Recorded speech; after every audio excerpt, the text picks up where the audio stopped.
Hello everyone, আসসালামু আলাইকুম।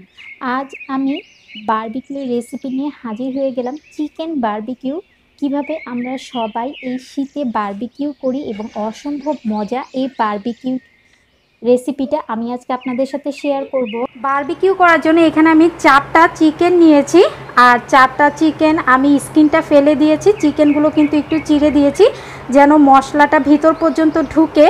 তো প্রথমে আমি চিকেনগুলো কেটে ধুয়ে এক্সট্রা পানিটা কিন্তু ঝরিয়ে নিয়েছি। এখন আমি 4টা চিকেনের জন্য আমি এখানে 4টা লেবুর রস চিপে নিয়েছি। এখন আমি এই লেবুর রস দিয়ে দিব, আর দিয়ে দিব 2 টেবিল স্পুন সয়া সস, লেবুর রস, আর দিব আমি লবণটা একটু বুঝে দিতে হবে, কারণ সয়া সসে লবণ থাকে। আমি 4টা মুরগির জন্য আন্দাজ মতো টেস্ট অনুযায়ী লবণ দিয়ে দিলাম। এখন আমি সয়া সস আর লেবুর রস লবণের সাথে আমি মুরগিগুলো একটু মেখে নিব। 15 থেকে 20 মিনিটের মতো আমি এই চিকেনটা লবণ, লেবুর রস আর সয়া সস দিয়ে মেখে রাখবো। তারপর আমি এখন বারবিকিউ যে মশলাটা সেটা রেডি করে নিব।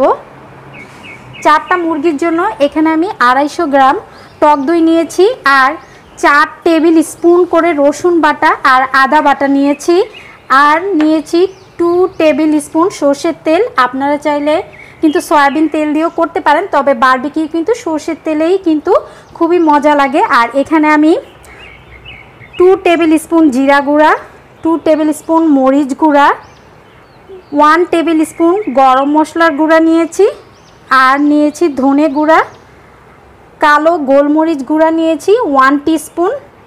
এখানে আমি সামান্য হলুদ food colour, orange food colour নিয়েছি, আর নিয়েছি হাফ টিস্পুন হলুদ গুঁড়া। আর এখানে বারবিকিউর যে প্যাকেট মশলা থাকে সেখান থেকে আমি 2 টেবিল স্পুন নিয়েছি। শুধু প্যাকেট মশলা দিয়ে কিন্তু বারবিকিউ টেস্টি হয় না, তাই আমি সবগুলো উপকরণই নিয়েছি। সবগুলো মশলা আমি এখন মিক্স করে নিব। প্রথমে আমি 250 গ্রাম টক দই দিয়ে দিব,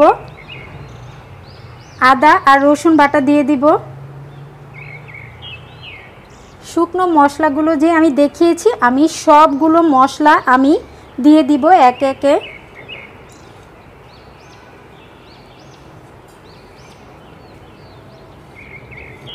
আমি কিন্তু চিকেনেও লবণ দিয়েছি, কিন্তু মশলাতেও আমি সামান্য একটু লবণ দিব।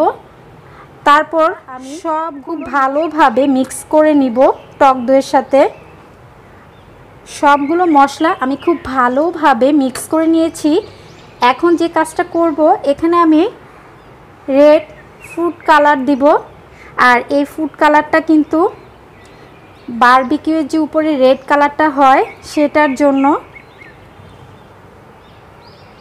আমার মশলা কিন্তু একদম রেডি। এখন আমি এই মশলা দিয়ে চিকেনটা ম্যারিনেট করে নিব। এখানে আমি চিকেনটা নিয়ে নিয়েছি। এখন যে মশলাটা আমি রেডি করে রেখেছিলাম সেই মশলাটা আমি পুরো চিকেনে দিয়ে দিব। তারপর কিন্তু হাত দিয়ে মেখে নিতে হবে।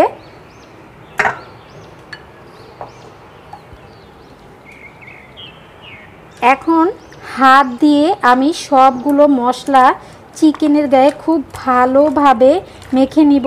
আর চিকেনের যে আমি চিড়ে দিয়েছিলাম সেই ভিতরেও মশলাটা কিন্তু এভাবে ডলে ডলে ভিতর পর্যন্ত মিক্স করে নিতে হবে। মেখে নেওয়া শেষ। এখন আমি 2 টেবিল স্পুনের মতো সর্ষের তেল দিয়ে দিব। আপনারা চাইলে কিন্তু সয়াবিন তেলও দিতে পারেন, তবে সর্ষের তেল দেওয়াটাই ভালো। আর তেলটা কিন্তু সবার পরে দেওয়ার কারণ হচ্ছে তাহলে কিন্তু মশলার গায়ে, চিকেনের গায়ে মশলাগুলো লাগবে না, তাই আমি তেলটা পরে দিচ্ছি। তারপর আবার একটু আমি সবগুলো চিকেন মিক্স করে নিব। মেখে নেওয়া শেষ। এখন আমি সবার শেষে বারবিকিউ সস দিব। এই সসটা দিলে কিন্তু অনেক টেস্টি হয়। এখানে আমি 2 টেবিল স্পুনের মতো সস দিয়ে দিব। তারপর আমি আবার চিকেনের গায়ে মিক্স করে নিব। আর এই সসটা কিন্তু পরেই দিতে হয়।